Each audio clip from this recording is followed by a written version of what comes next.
common yung talk points eh. Ah, tayo daw ay nag-a-anti-China lang dahil nagpapagamit tayo sa US. Tayo daw ang nagpo-provoke ng gera. Tayo daw ang nagsisimula ng gulo. Yun yung yun yung Pero angulo. di ba meron pang isa na malaking country yan eh. Matatalo kayo pag nag-guerra. Well, iba pa yon, 'di ba? Dahil hindi naman tayo mananalo diyan. Ang hawak lang natin yung desisyon. So, mabuti pang makipag-negotiate na lang tayo. Yun yung nagagamit lang kayo, etc. Yun yung mga anggulo eh.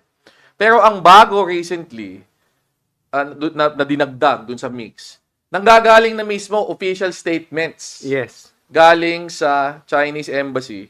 Hindi naman yung ambassador, iba parang deputy spokesperson, no? Somebody na naglalabas ng statement at hindi general statements of policy. Hindi sagot sa institutions, kundi kino-call out individual na mga tao. Nagsimula yata kay Commodore J. Tariela. 'Di ba? Pati si Senator Risa Hontiveros, 'di ba? Sinagot.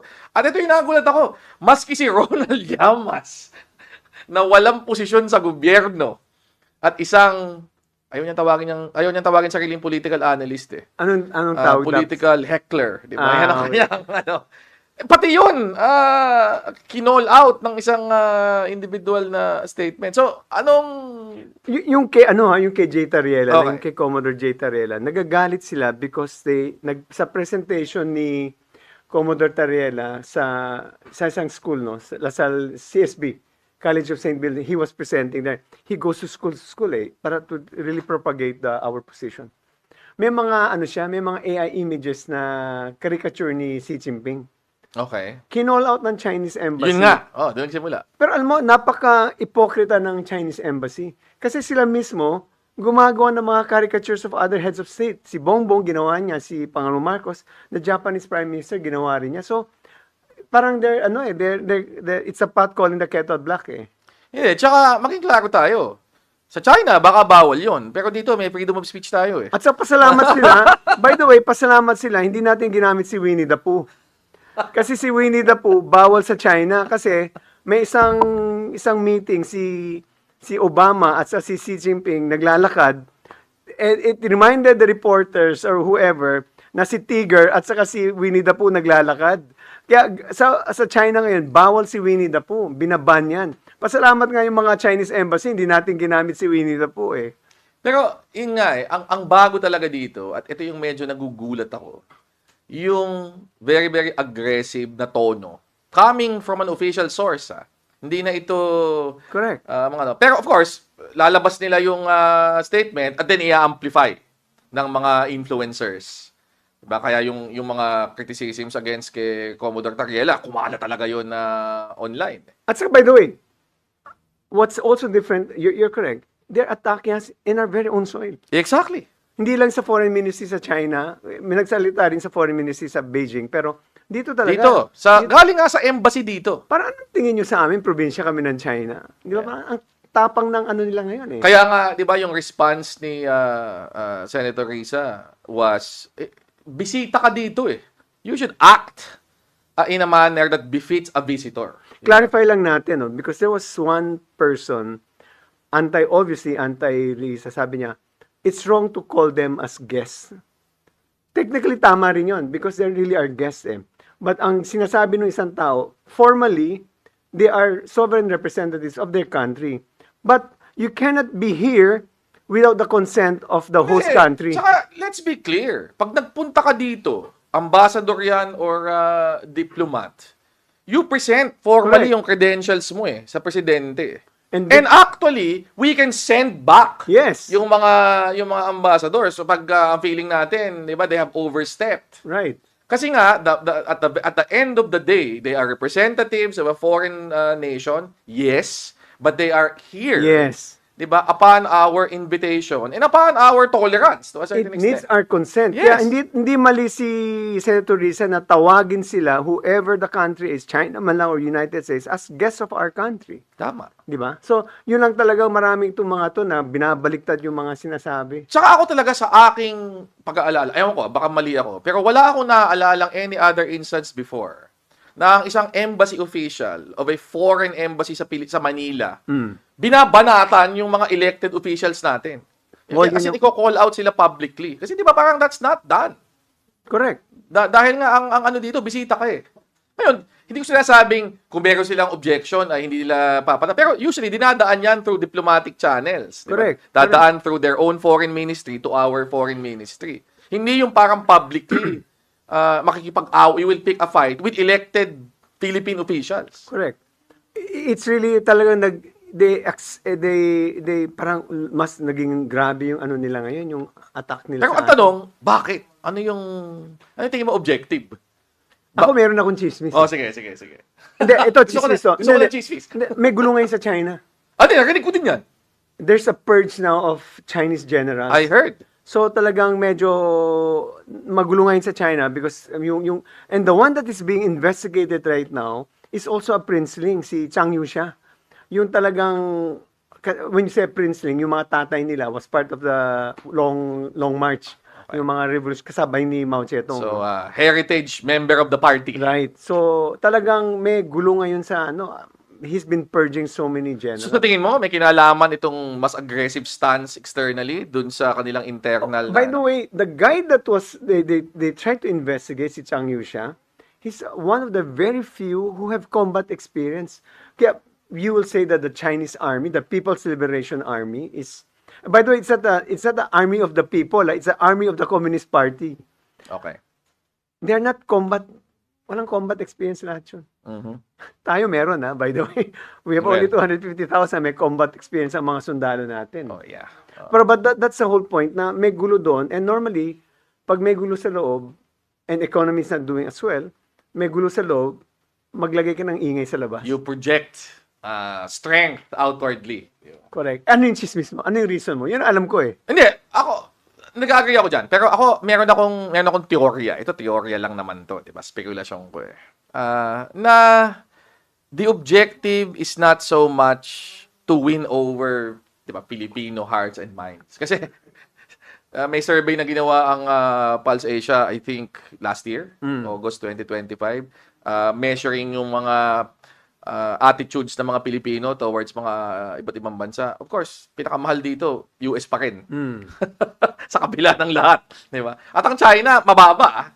Very, very hindi ganun ka-positive ang perception ng karamihan ng Pilipino sa China. So, kung ang tanong, is this intended to win over yung mga kababayan natin, kapwa natin Pilipino, na maging mas sympathetic sa kanila?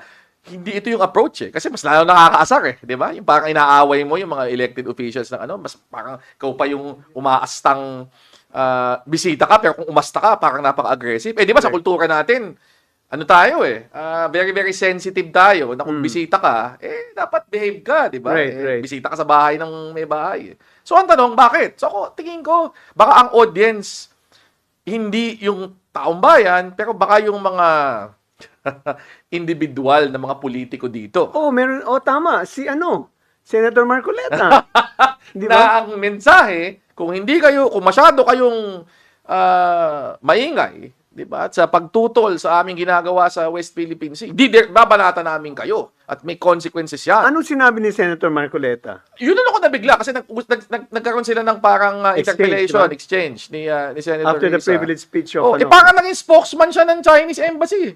Meron pa siyang ginamit na salita doon, kami. Di ba? Parang naargabyado kami. Di ba? Parang kami ang mukhang kontrabida. kami ang mukhang kontrabida. Parang, bakit kami? Di ba halal kang senador ng Pilipinas? Hindi ka naman kinatawan ng Chinese Embassy. Ako, maintindihan ko pa. Yung deputy official sa Chinese Embassy, siyempre, di ba? Ipaglalaban niya yung posisyon ng kanyang bansa. Pero, dito, senador ka, hindi ba dapat Kaya nga ako, di ba, naglabas ng resolusyon ang Senado, 50 ng 15. pumirma. Ako, ang tanong ko, hindi yung tungkol sa resolusyon na pinirmahan ng 15. Ang tanong ko, dun sa 9, bakit hindi kayo pumirma? Correct. Di ba? Hindi kayo naniniwala na dapat maayos ang maging pakikitungo ng mga Chinese Embassy officials habang nandito sila? Di ba si Robin Hood Padilla rin, nagsalita siya eh. But why didn't we just use a better water cannon? Sinagot ni Tarena yun na ang water cannon hindi yan panggamit laban sa tao eh. Tama. So parang talagang I just can't believe na yung statement ni Senator Marcoleta, hindi lang naman ngayon naging senator. Totoo, bagong senador siya, pero matagal na siyang congressman. Congressman. So alam niya yung pinagmulan ng away natin with China, tapos tayo pang nagmumukhang tayo pang aggressor. Yan yung hindi na, parang walang appreciation of Sa history. speech niya, parang kinestyon pa niya, even yung paggamit ng West Philippine Sea, wala naman daw ganun dati. Parang hindi yata na naintindihan yung context kung bakit tinawag na West Philippine Sea. By the way, ako ang una nagsabi ng West Philippine Sea. Talaga naman. Sige nga, paliwanag mo, EL. Ano ang... Nanggaling yun sa DFA yun. Sabi nila, nag-usap, ang nangyari is, we need to frame this thing as a Philippine, it's a fight for the Philippine waters natin. So they suggested to mention West Philippine Sea. So they asked me, Secretary Lacerda, can you start using West Philippine Sea? So ako, sige, I'll start using West Philippine Sea. So nag-umpisa akong maggamit ng West Philippine Sea. And in fact, the media of Malacanang Press Corps, napansin nila. So we explained why it's the West Philippine Sea. And it caught traction naman. Actually, nabigla si Pinoy, bakit naging West Philippines? Hindi niya Pero alam. nag-issue siya ng EO eventually, di Correct, ba? exactly. Na ang tawag dun sa area covered by the 200 nautical mile EEZ is West Philippine Sea. Marami akong away with the Chinese eh. By the way, one time may Malacanang press corps. At that time we were really by the way, we had a policy which is not being observed, I think now or even during the Duterte regime. Whenever there is a crisis, I as presidential spokesperson, we have a regular meeting with the spokesperson of the Armed Forces, the spokesperson of the Coast Guard, the spokesperson of the Secretary of National Defense, and the Foreign Affairs. Okay. So we always speak with one voice. So, same page lahat. Same page yan. Every Monday, anong issues for the week, so what are the messaging. At that time, sa AFP, si General Demi Sagala. So, siya ang tagasagot. Si Commodore Balilio naman sa Philippine Coast Guard. So, in fact, it was so unified that si Nico Dizon of Inquirer was asking General Demi Sagala, and she would ask, nag-uusap ba kayo ng Malacanang? Kasi ba't pare-pareho ang sinasabi niyo? But that's why you have to have a unified messaging. Hindi, tsaka tama naman yun. Unfortunately now, the DFA hindi nagsalita de-escalating. Sana muna, nag-usap muna tayo kayong lahat. I asked Commodore Tariela, did you speak to DFA? Sabi, they have not spoken. So I think there should be there should be no daylight between agencies. Eh. Tama, I agree. Kasi kung nakikita may daylight, i-take advantage siya ng China. Yeah, oo. At it confuses even yung mga kababayan natin na nakikinig. Ano ba talaga ang posisyon ng gobyerno? By the way, when Commodore J. Tariela presented all those caricature, do you know what the Chinese government did? They summoned the Philippine ambassador to China. Pinatawag sa Chinese Foreign Ministry. Tayo, we have not yet summoned yung mga sinasabi nila, binabanatan. Instead of summoning the Chinese ambassador, we just made firm representations. So parang, obviously that is meant to de-escalate. There's nothing wrong with that, no? But the thing is, we should have a unified messaging when we speak to our own people. And may theory din ako, by the way, doon sa kung bakit mas nagiging aggressive. I think they're meant to weaken our resolve. Eh. Kasi propaganda yan. Sabi mo, maraming trolls, no? Even Filipino trolls, they're trying to say that we are weak, di natin kaya yan, di ba? It's an inevitability na when there's war, we shouldn't be as aggressive. And by the way, the privileged speech of Senator Risa Ontiveros was meant, and after that, asked for an investigation of trolls funded by the Chinese or mga Philippine trolls talaga. Actually, madami ng studies na lumabas. Right. Made by groups like Rappler, for example, and other academic institutions na tinetrace yung origins ng many of yung mga messages nga na pro-China. At lumalabas talaga galing sa mga... Kargado. Oo. And ito pa nga yan. Yung iba dyan, hindi pa, ang mensahe, hindi pa tungkol sa China. Yung iba, pro-Duterte. Oo nga eh. May mga ganon. Pero, sorry to pero it seems like, and I'm saying this based on what I've seen on social media, the group that is very pro-China are that Duterte group. Tingin ko naman hindi na yun secret at this point. Eh. Because, it's not a secret because they're pro-China. Hindi, nakitang-kita naman di ba? Parang malinaw na malinaw.